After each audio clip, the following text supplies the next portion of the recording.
we can do a lot of customizations with something called campaign tagging. Mm-hmm. If you're not familiar with campaign tagging, which most sites really aren't, because it is the number one issue that I've seen that can really destroy data.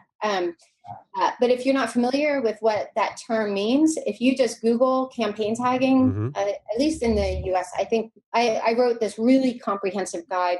It even has a video that like takes you by the hand and walks you through.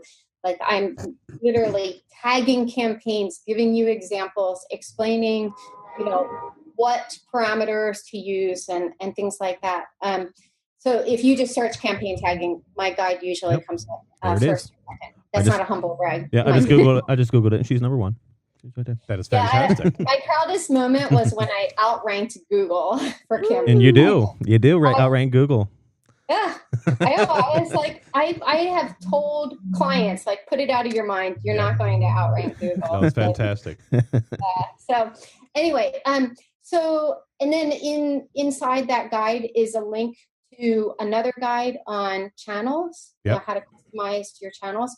So that, and some of it is because of a real lack of documentation.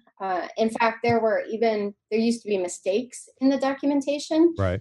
I'm not saying that the clearing up of the mistakes that I found and brought to light in the guide resulted in those mistakes being fixed on the Google site, but they were. So, it just so happened. Yeah, who knows? It's anyone's guess, really. But yeah, Google has a URL builder, and some of the examples they had in the URL builder, I was like pulling my hair out. I was like, no, you are leading the people astray. They should not use this. I really like your Excel where you walk it through and kind of explain how to do it. I think it's pretty easy to read. Excellent. Thank you.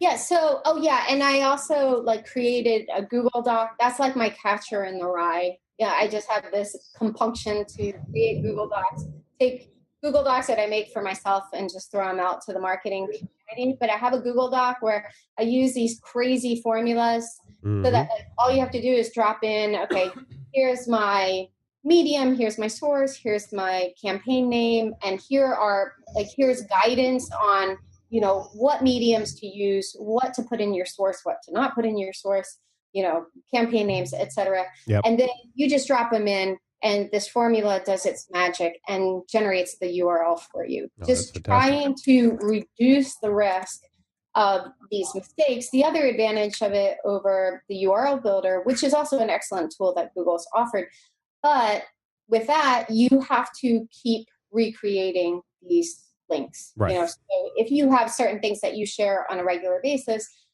with this spreadsheet, you can just create those links and then use them over and over.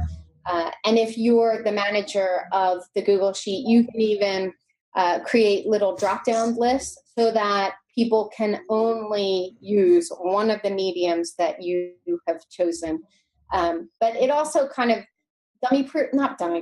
error-proofs your tagging by forcing things to lowercase and